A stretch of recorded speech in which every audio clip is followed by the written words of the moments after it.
Hello. Welcome back to my stupid channel, otherwise known as Pompous Unhelpful Knit. Today we're going to be doing another film diary, so that's really fun. I've watched a lot of films in July, so again I just wanted to sit down and talk about all of them because I watched some things that I was really excited about. You might be wondering, or maybe you're not wondering because no one watches my videos, but you might be wondering why I haven't made any like proper essays, you know, anything that's good or substantial or helpful in any way at all. Yeah, I have been working on something, but it's just taking me so long, and it's kind of like film related but not film related, and I keep getting scared of the idea and then throwing it away and then coming back to it and blah blah blah. It's a whole thing. So expect that maybe the end of this month if I'm feeling brave. But for now, you're gonna get another video of me sitting on my bed talking about films, which I know no one wants to hear, but I'm gonna do it anyway. So the first thing that I watched this month was Los Angeles Plays Itself. This was really interesting. So for those of you that don't know what it's about, it's basically a documentary about the city of Los Angeles and the films that have been made there and how that's kind of altered the history of the city. I really liked the mood of it. It felt really meditative. Like I was watching it and I felt like I was kind of in a trance. And it was so interesting to see such an extensive history of the city through all the movies that have been made there, that I learned so much that I didn't know about cinema, and there's been so much research that's gone into this, and from that kind of technical perspective it's just really admirable. Someone described it as maybe the most elegant, accessible and exacting piece of film criticism ever. Yeah, I kind of agree with that. Someone gave it 2 stars and said, actually I played myself by watching this whole thing. I mean, yeah, it is like over 3 hours, so I would recommend just making a good dinner and then sitting down and just embracing yourself to have like a wash of images and like a calming mood go over you. That's kind of how I saw it, and then I had a really great time. Then on the same night I watched A Summer's Tale, otherwise known as how do you say it in French? Le Conte d'Et? I think that's how you say it. Le Conte d'Et? I don't know. By Eric Rohmer, who's like my favorite director. Such a fantastic, brilliant film. So Eric Rohmer style. It's just people walking around with kind of ridiculous problems, love triangles, crying, just trying to figure out their lives. And it's about this French boy called Gaspard, and he's on holiday, and then he kind of like has crushes on 3 different girls, and it's him deciding which girl to go with, which is otherwise known as hell for all the girls involved. Yeah, I always feel really calm when I watch his films. I feel really safe when I watch his films. I feel really unjudged because it's so nice to see people in messy situations navigating them in a not perfect way. It just kind of makes you feel reassured that you're not doing too terribly at dealing with these things yourself. Yeah, and I just think simple is better, you know? It's just really simple. It's really collected. It's really uncomplicated, but complicated at the same time. It's like uncomplicated in terms of plot, but complicated in terms of the emotional undercurrent of the film. And those are my favorite things to watch. Also, another thing about Rohmer is like he'll have these like occasional lines where he says something so exacting and revealing about the human experience, and then the characters just move on, but that line will kind of summarize the entire purpose of the film. So for example, there's one line where one of the girls says friendship is serious, maybe even more than love, and I thought that was really interesting because the whole film is how he's kind of relying on romantic connections to feel good about himself and to kind of boost his own ego and all this kind of stuff. Yeah, I just think that's really something interesting about Rohmer. He's very perceptive of things that people often overlook. Someone said this guy deserved absolutely 0 pussy. Fuck this guy. And they gave it 2.5 stars, which I think is really mean. Someone said, I think most of my problems would be solved if meeting new people was as easy in real life as in Rohmer films. 100%. That also kind of bummed me out because he just walks around and he goes to cafes and then he'll see some like really hot girl and then they'll just start talking and then suddenly they're in a relationship and you're like, hang on a minute, you just skipped like 10 steps. But I don't know, I guess they're French and it is in the 60s, so maybe... No, it's not in the 60s. It was made in 1996. Maybe it was really easy to fall in love in 1996. The next film I watched was Notorious, which I really, really enjoyed. It's kind of classic, kind of screwball, like film noir vibes. I would say this is one of Hitchcock's most subtle films. It's like really understated, and most of it is kind of like below the surface tension, and there's only a few moments where you really feel anxious about what's happening. But most of the tension comes from the dynamic between these two main characters as they're put into situations that test their willingness to be vulnerable with each other, which I think is the most interesting part. Is kind of two people that love each other, but they're kind of refusing to admit that, and that's where the crux of the tension comes from. There were so many gorgeous like visual moments. There's like one shot that's really, really close up, and they save it for this moment where the man that she's pretending to be in love with, when he finds out that she's a spy, and they have this like extreme close-up of his eyes, but it's just really fun. Like, they have so many like funny interactions. I just love the way that people talk to each other in these movies. One of my favorite lines, she's crying and then he says, "Dry your eyes, baby, it's out of character." Try to imagine if I was crying and then someone said that to me. I would lose my mind. Some of the moods some of the reviews. Someone said, "I would say this is Hitchcock's most romantic film. The utterly tense action-free climax is an all-timer." That's pretty accurate. Then I watched Shoot the Piano Player. Yeah, this is a Francois Truffaut film. I do like Truffaut, but I did not like this film. I thought it was cliche, misogynistic, just kind of ratchet vibes. It's basically just this guy that used to be an amazing piano player, so me vibes, and then he ends up being nothing, also me vibes, and then he ends up being involved in all this crime, and it's about this kind of ridiculous situation that he gets in, and everyone's trying to shoot him. So it's like, shoot the piano player, because he's a piano player. Some reviews that I liked. Someone said, "Every French New Wave romance is the prettiest woman to ever be on screen and the most rat-faced man that's ever been born." So anyway, Shoot the Piano Player. Shoot me, I never want to watch that film again. Then I watched Certified Copy. Yeah, I was completely blown away by this film. I've been meaning to watch this for such a long time, and I finally got around to watching it. I don't want to give anything away about it, because if you've seen this film, you know that you just can't talk about it without spoiling the essence of the film. But it's basically about a writer that meets this woman at a book event, and they end up walking around and spending some time together, and it's about their relationship to each other. But basically the film kind of blurs the line between what is real and what is not, and then by the end of the film it's kind of left to the audience to decide what to take from the film. But it's constantly turning everything that you see on its head, and then presenting new pieces of information that completely alters everything you've just seen, and you come out of the film feeling like you've just gone through a maze between these two characters, and it's completely incredible. I've never seen anything like it. I cannot wait to watch it again. As soon as I finished watching it, I ordered the DVD of it and I sent it to a bunch of people I know, because I was like, everyone needs to see this. Just speechless. I'm feeling so inarticulate today. Can you tell? I'm being particularly stupid. Someone said the correct English translation should be certified banger. That's funny. Oh, someone quoted something from the movie. "If we were a bit more tolerant of each other's weaknesses, we'd be less alone." Sad. Then I was on a real Kiarostami binge, and I watched Where's the Friend's House. Oh man, yeah, I really, really love this. It made me really emotional, and I was very moved by it.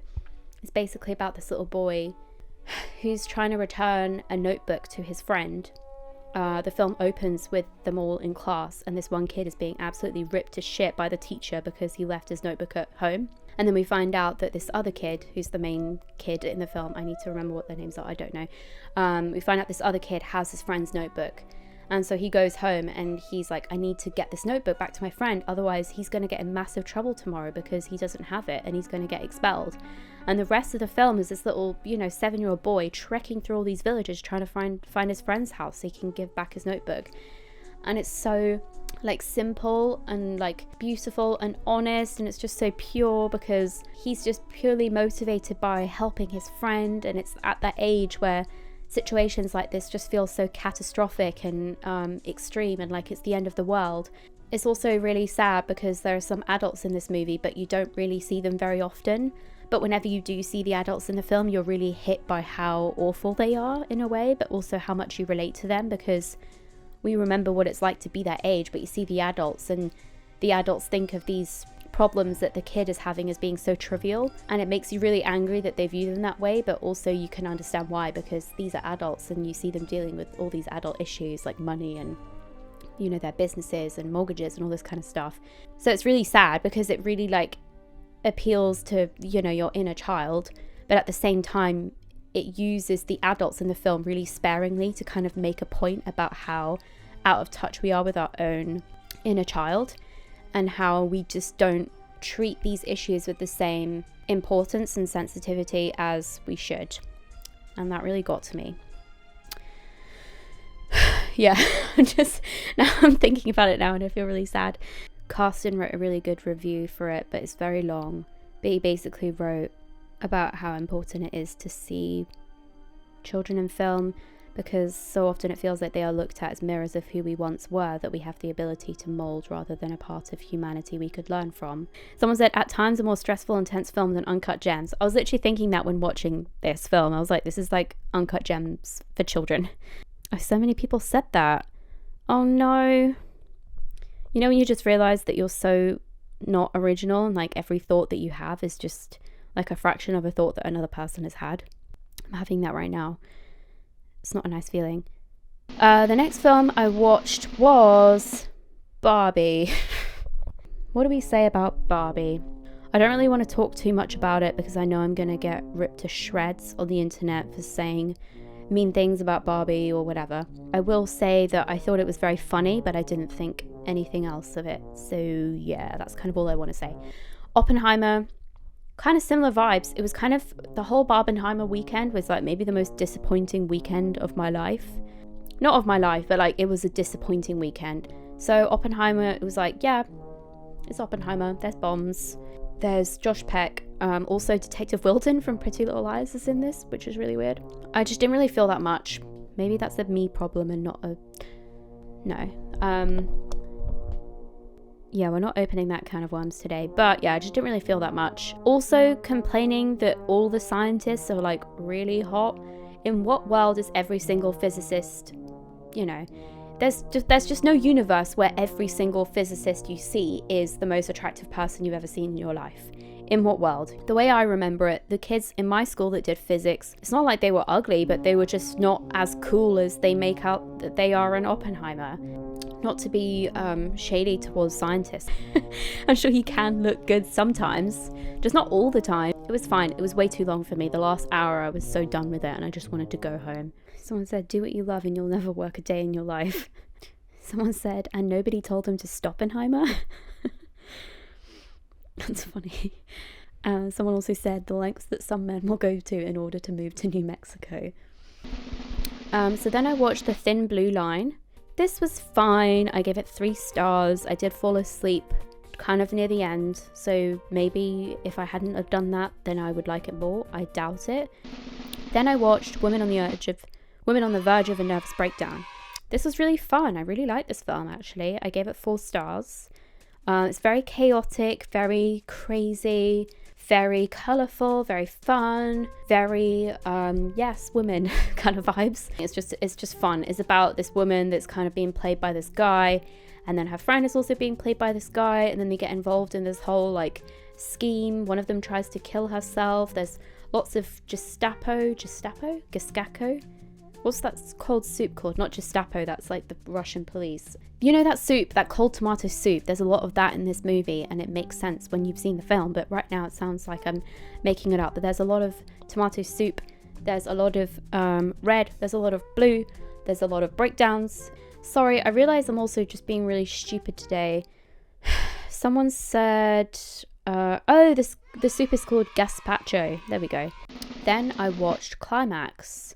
This was my first Gaspar Noé film, and I didn't really like it. I really liked the first like 45 minutes, and then after that I was really lost by it, and it felt like it really lost itself, and it became lost in the concepts that it created.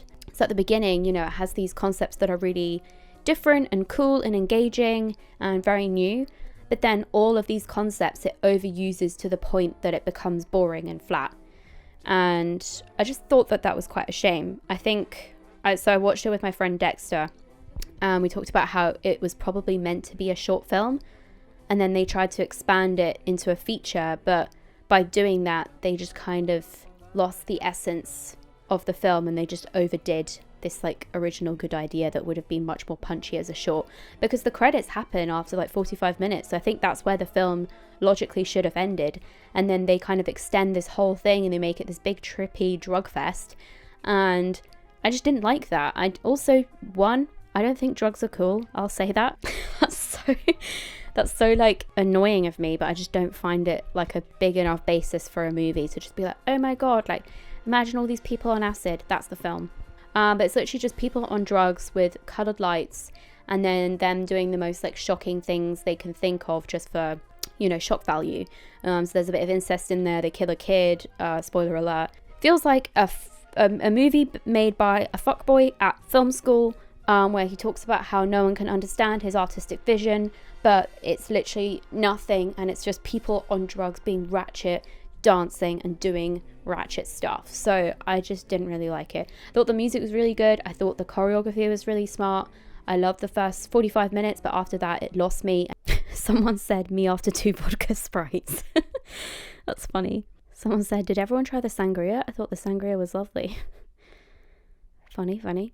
Of course, Gaspar Noé makes a 90-minute film feel dragged out to fuck. Yes, exactly. Thank you very much. Then I watched The Player, which is a Robert Altman film.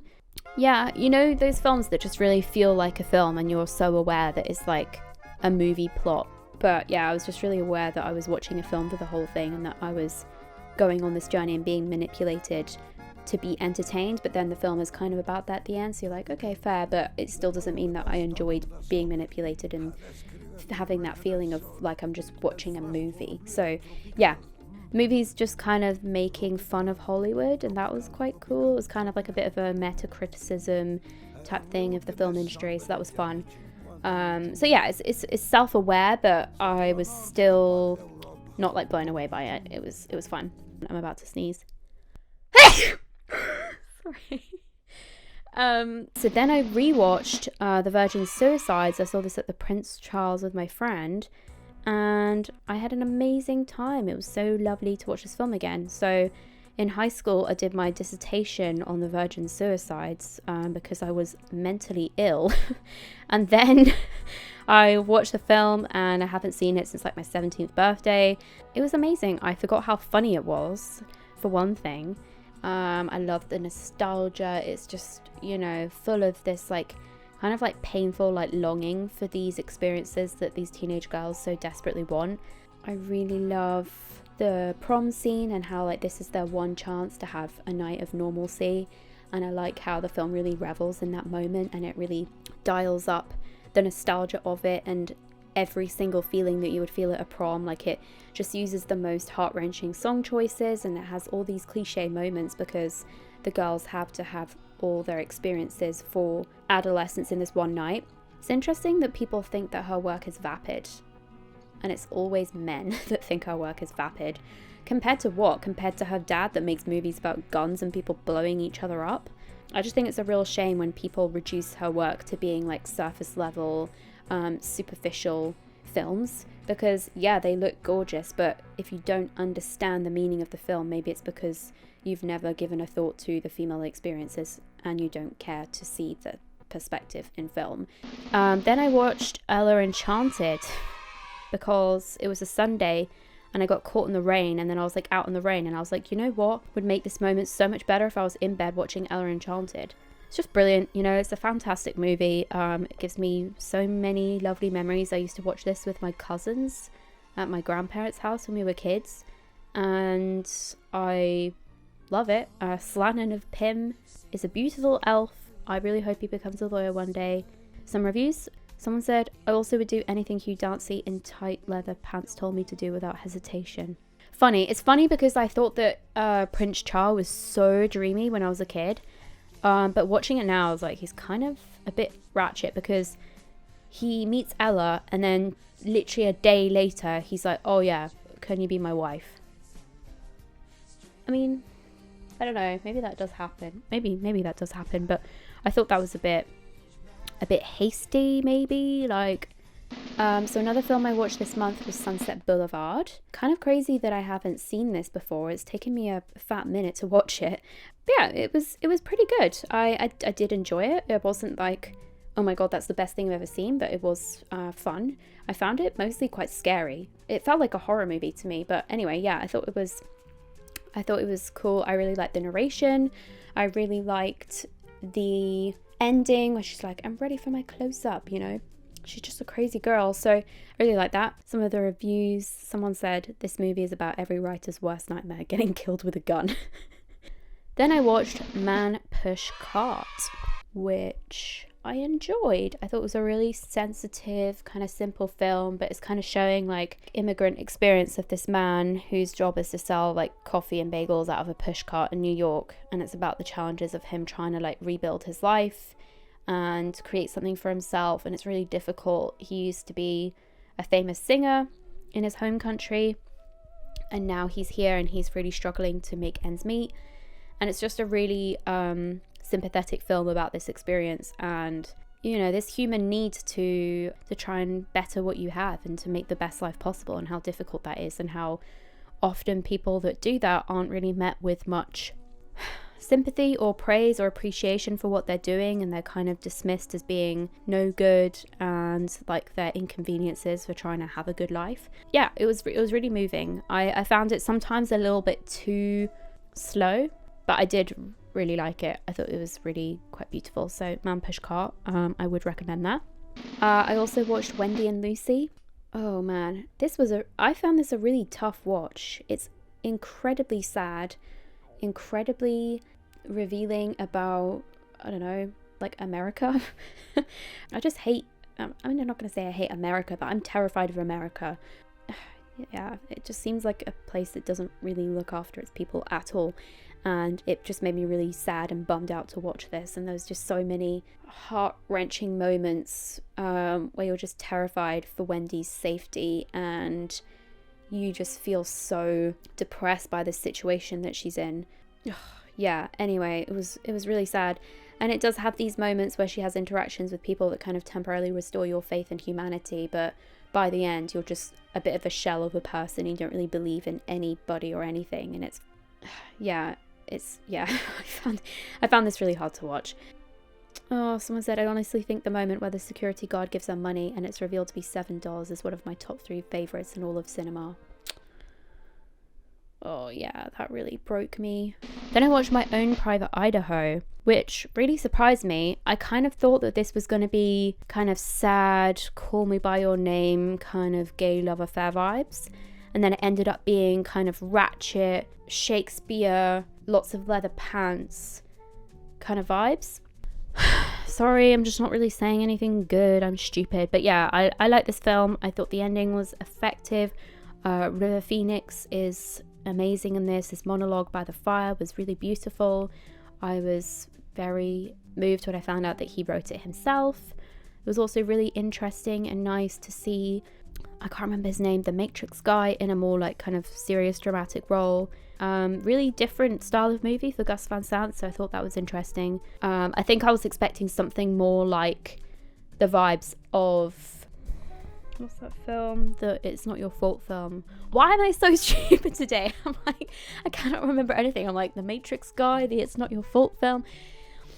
I'm an idiot. I'm an absolute fraud. I don't actually know anything about movies, contrary to what some of you may think. I know nothing. I know absolutely nothing. Yeah, I like this.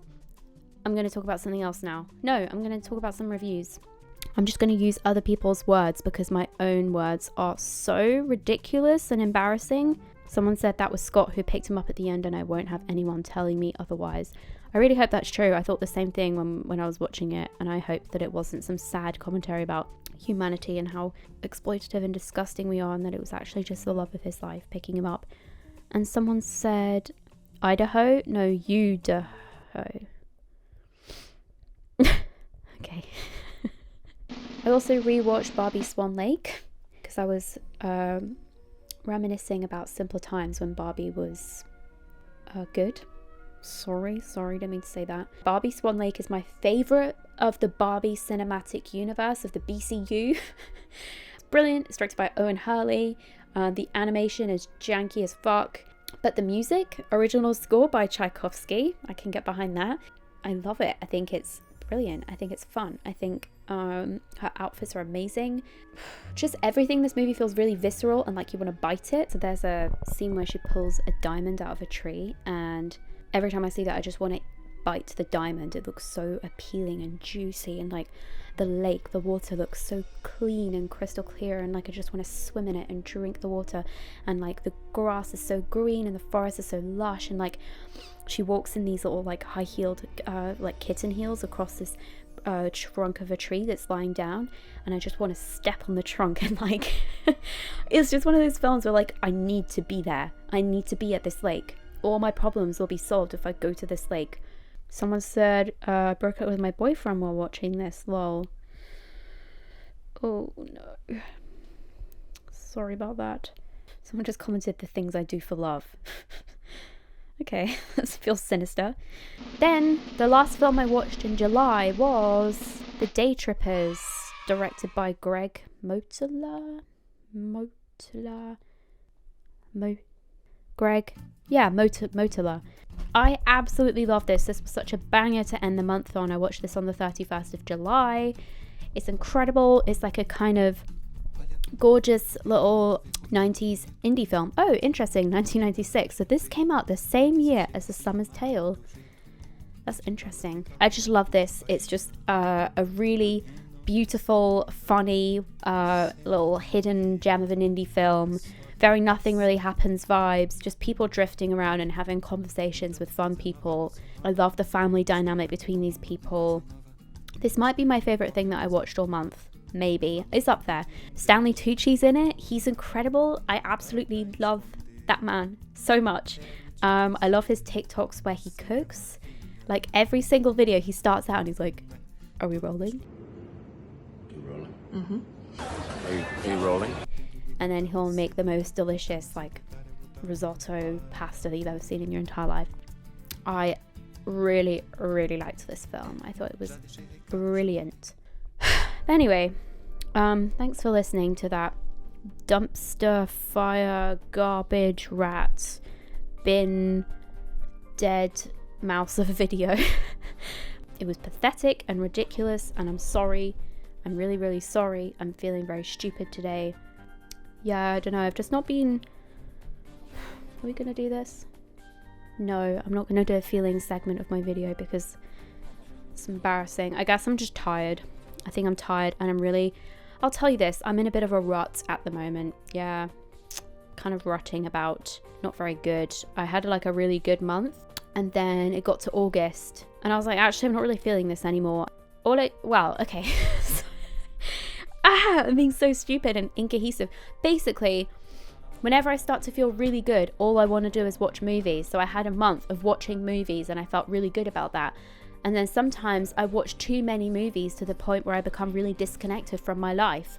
And that's what happened. I watched so much that I kind of forgot that I was like a person.